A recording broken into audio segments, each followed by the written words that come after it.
د تیرا په غرونو کې چې کوم ماشومان ووژل شول څو کاله وړاندې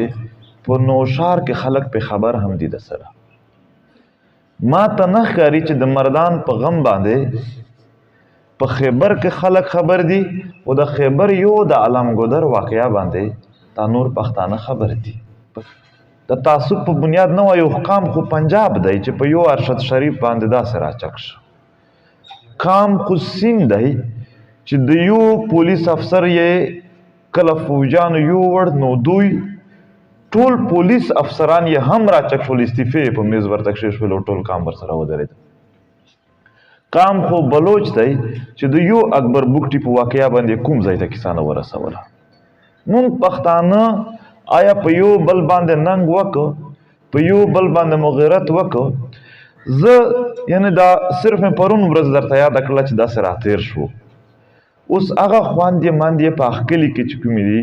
هغه ماشومان چې کوم دي د هغو سره چې زه او تا هم همدرد نه شو جوړ څوک یې پاتې شول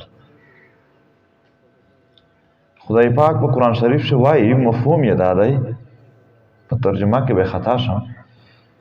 چې د یو کام حالات خراب وي دوی یې بدلول نه غواړي زه یې هم په دې کې مدد نه کوم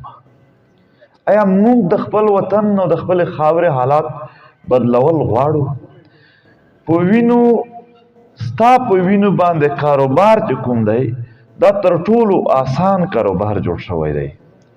دلته په دې خاوره 15 ټوپکزن تیار کړي دي په هغه باندې یو 15 ډزونه وکړي یو عام خلک پې ووژني او بیا دلته د امن په نامه باندې دنیا نه ډالر راځي دا اوس چې په ګاډي کې ناست و مونږ نو خبر مې ولیدو چې وزیر خارجه وایي چې امریکا په دې خوا بارډر باندې د تحفظ دپاره مونږ ته د نورو ډالرو د مددونو راکولو دپاره آماده شوې ده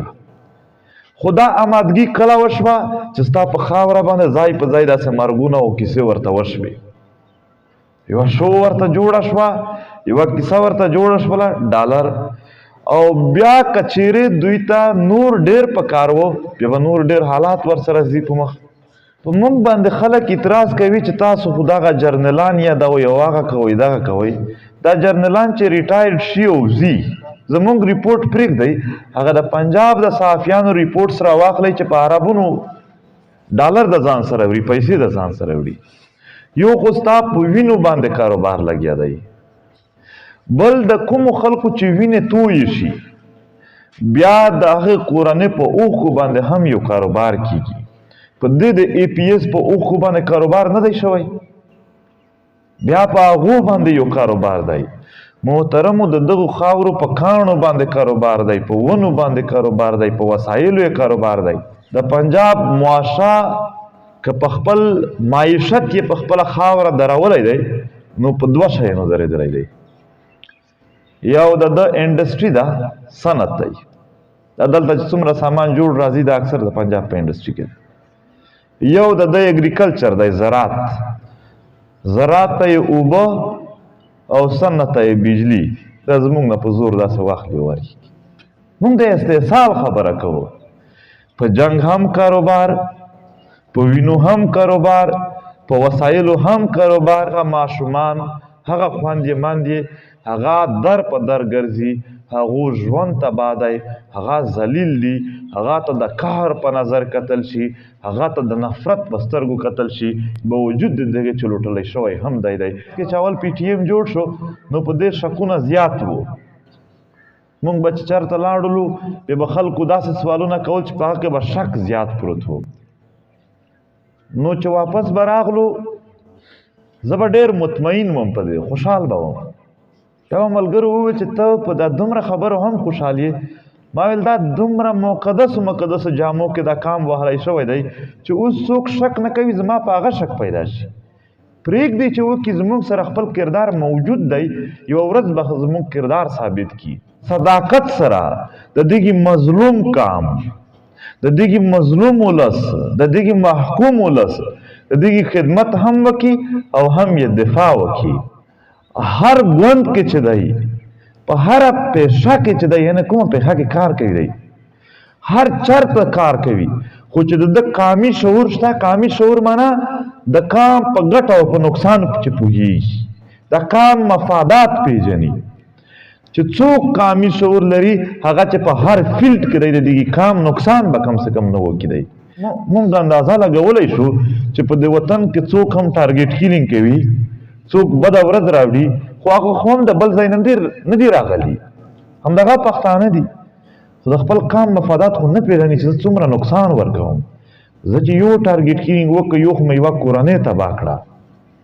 د هغې کورنۍ یو تن مې ووژو، هغې کورنۍ صرف تن نه دی تللی، د هغې کورنۍ معیشت هم ورسره ختم شو. په کلي وطن کې یرې خورې شولې. دریم په عالمي سطح پښتون قام بدنام شو چې دلته خو تراګري ده، دلته خو وژل دي. بیا به چې مونږ ډېر ښه خلک هم شو، خو چې چاته وایو چې مونږ پښتانه یو، هغه به لږ احتیاط رانه کوي چې ګورې دا څه تکلیف نه کړه. داسې نه چې داسې ورځې راشي چې د دنیا نور انسانان مونږ پښتانه په ځان بوج شمار کړي چې زمونږ ښه ژوند ته ستاسو نه خطره ده. چې په خپل تاریخي وطن کې او د نیکونو په وطن کې مو هم یو د پردي نه، د پردي وطن د سړي نه دومره یره کېدله چې رښتیا مو نشول ور ویلی. بیا خو د غلامۍ نور ښکر نه وي، دغه ده حالات د خرابېدو طرف ته یعنې روان نه دي بلکې شوي دي، خراب شوي دي. بیا تاسو نتیجه مو څه اخذ کړې ده په خپلو ذهنونو کې چې دا مردان او صحابه او د پېښور دا به بچ وي. تاسو دا نتیجه په ذهن کې راوړې ده.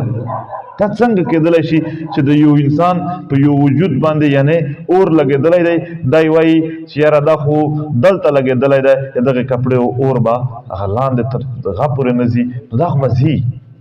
نو د دې دپاره باید چې هر چا د امن خبره وکړله چې مونږ یې ملګري جوړ شو. علي وزیر زمونږ یو پښتون په ښکاره ورځ باندې نیولی شوی دی، او عدالت هم او پارلیمنت هم او ټولې ادارې دا ورته مجبورې دي. یوازې د یو جرنل فرمان و چې تر اوسه پورې هم هغه وایي چې که علي معافي وغواړي نو موږ به خلاص کړو. علي هم پښتون سړی دی، هغه ورته چې ورور باجواکه ډېر رټ سړی وی، هم زه یو پښتون فطرت لرمه، ټول عمر دلته په جیل کې پاتې کېدی شم، خو ستا نه معافي زه کله هم نشم غوښتی، ته یو قاتل یې. علي زمونږ د ټول کام ننګ ساتلی دی. د نورو خلکو په مخ کې د پښتون یو چهره ساتلې ده چې یقینا دی نه ټیټېږي، یقینا یو پښتون خوی دی پکې، یو پښتون خصلت دی پکې، یو پښتون زړه دی پکې، یو پښتنه اراده ده. نو په دې عقله باندې د هغې دپاره به هم مونږ تل غږ هم پورته کوو، او انشاءالله اوس ورنږدې شوي یو د دوی چې څومره حربې وې تقریبا په ختمېدو دي، او ډېر زر به دی زمونږ په منځ کې